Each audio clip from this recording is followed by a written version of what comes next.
Here for my weekly video. I just wanted to share with you 5 tips for sellers to survive a buyer's market. So it's clearly entrenched in Niagara region that our market is no longer seller friendly. Or where the seller would like it to be, where they're making huge profits and they're making fast sales. Now that you're sitting on the market a little bit longer. The average days is over 40 days in Niagara, unless you're priced perfectly. And what does that require? Well, that would be choosing the right realtor. So for sellers in Niagara, you should be choosing a Niagara rep. Why?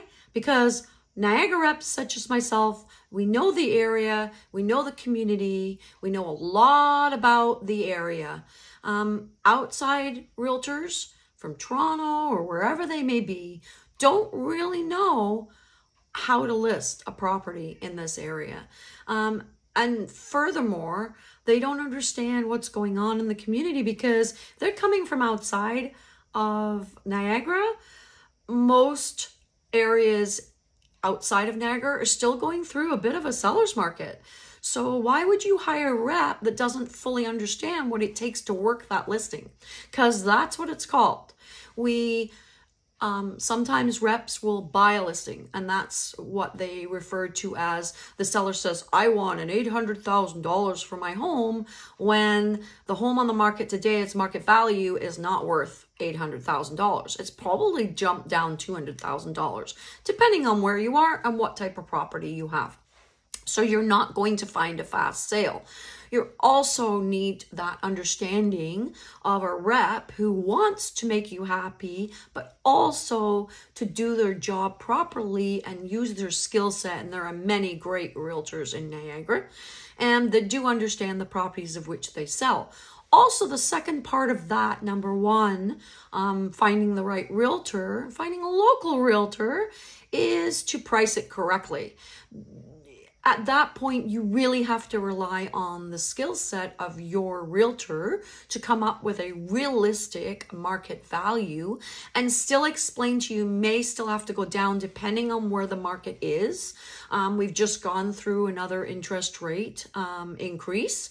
So that makes it very difficult for buyers to purchase using lending or borrowing money, but also they have so many choices. So finding the right realtor, solidifying that relationship, pricing the home correctly, taking the advice of your realtor is all very important steps in a seller actually being on the market for a long time or being on the market for a short time. The second thing is clean, declutter, and stage your home.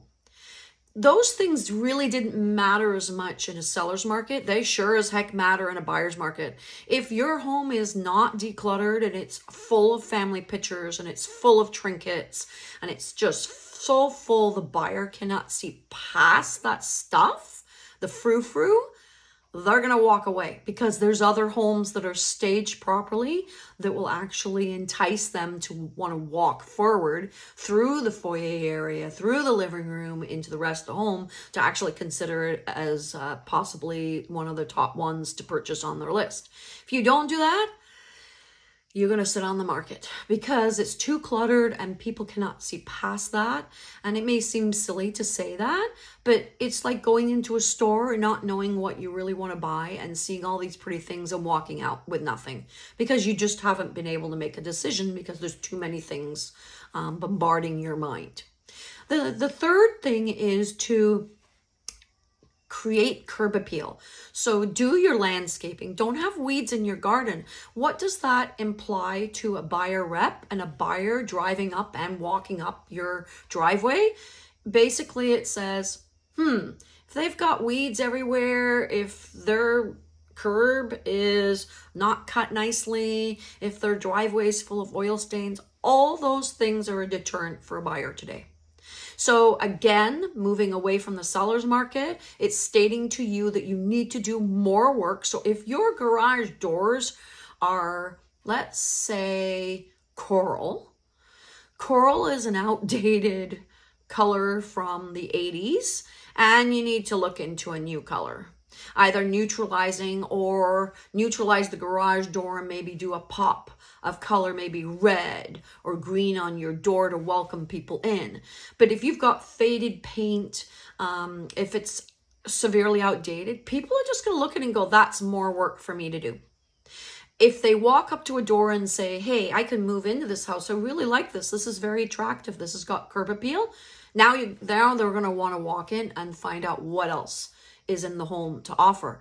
But that first barrier is to make sure they're comfortable and it's clean and tidy and enticing and welcoming for them to come in.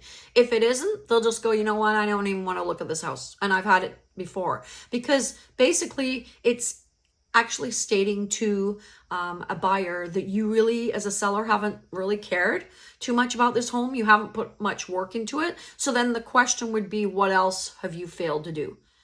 What other maintenance have you not done? You know, then that triggers for major items like furnaces and ACs and roof and windows, and the list goes on. The fourth point is to update and paint your home.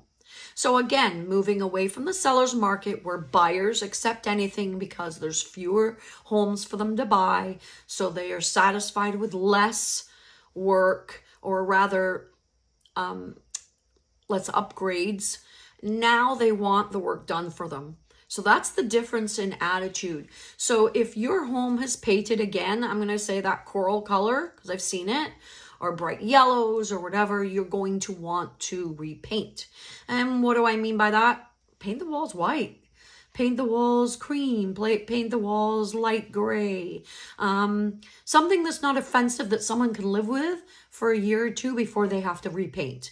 And yes, let's face it, buyers do repaint. And the minimum standards of a buyer purchasing a home would be repainting or redoing the floors. But in a buyer's market, they don't even want to do that. They want move-in ready. And if your old home isn't move-in ready and it's a higher price point, they're going to walk away, because now they're decided, they're going, you know what, this is at the top of my budget. Even I could negotiate, but I've got other homes that are the same price or less that are move-in ready. So why would I buy your home? And the last point, number 5, is sometimes as reps, most of us reps recommend a pre-inspection. So going to a home inspector, getting a pre-inspection actually will tell you what is number 1 on the list to be fixed. And if that item can be easily fixed by yourself or a non-trade person or something like that, that is easily fixable. And a good example would be when I put my home up for sale, even in the seller's market, it had a very old iron pipe. It was 100 years old home. So I had this 100-year-old stack pipe that was rusting away, and I actually hired my dad. My dad came in and, cut that pipe off, put PVC in, nice, clean, tidy, passed inspection. An easy fix that on inspection, if a buyer has that, this is the pipe that has to be replaced, to a buyer, that's, oh my God, that's over $1,000. Because if you count the labor of today, and let's face it, trades are charging almost 30% more today. So if they have to spend $1,000, that's just another $1,000 out of their pocket. They're not going to want to do that. So those ideas of a pre-inspection is kind of so important, because then you know what's already on the list, and then you can decide with your realtor if these are minor or major items and what you should do to remedy those situations. So there you have it, guys. Vanessa Wilson from Coldwell Banker Momentum Realty, and owner of Niagara Living Real Estate, Inc. Here every Tuesday with my new video by noon. Like, subscribe, share. See you later.